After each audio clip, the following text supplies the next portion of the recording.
objek pajak penghasilan yang ketiga yaitu penghasilan dari modal yang berupa aset bergerak maupun aset tidak bergerak seperti bunga, dividen, royalti, sewa, dan keuntungan penjualan aset. Bunga didapat dari penghasilan apabila kita memiliki obligasi. Untuk dividen sendiri itu diperoleh jika kita memiliki saham. Untuk royalti itu apabila kita memiliki hak cipta. Nah, objek pajak yang keempat itu merupakan penghasilan lain-lain seperti pembebasan hutang dan hadiah. Nah, di sini kita sering mendengar apabila ada kompetisi ataupun suatu acara atau hadiah undian itu juga merupakan objek pajak penghasilan. Nah, selanjutnya yang dikecualikan dari objek pajak penghasilan atau penghasilan yang tidak tergolong atau tidak termaksud objek pajak, yang pertama adalah bantuan, santunan, ataupun sumbangan. Termaksud di dalamnya adalah zakat.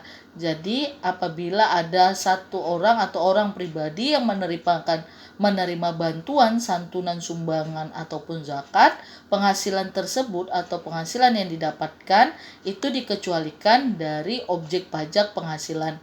Nah, selanjutnya aset hibahan yang diterima oleh keluarga sedara dalam garis keturunan lurus satu derajat.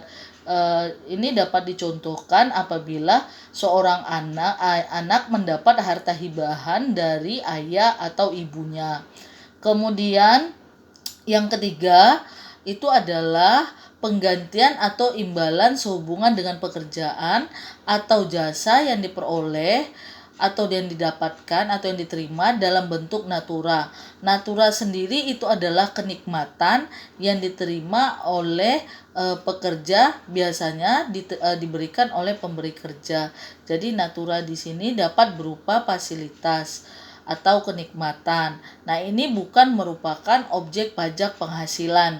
Nah, kemudian yang keempat adalah pembayaran dari perusahaan sehubungan dengan asuransi kesehatan, asuransi jiwa, ataupun asuransi kecelakaan.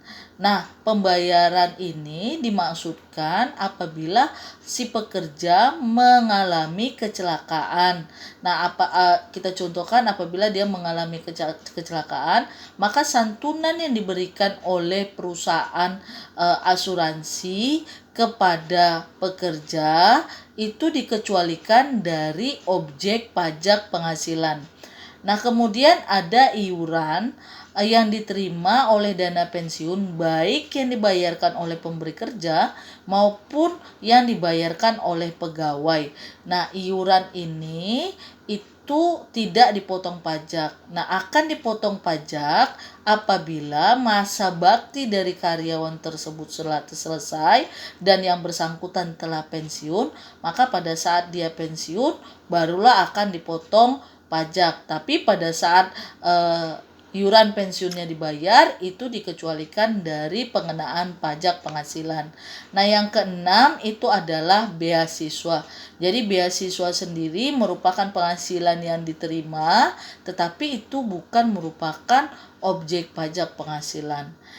Nah, untuk selanjutnya itu kita akan membahas mengenai tarif pajak penghasilan. Nah, nanti pada saat tarif pajak penghasilan, saya akan menerangkan jenis pembagian tarif pajak beserta dengan contoh soalnya.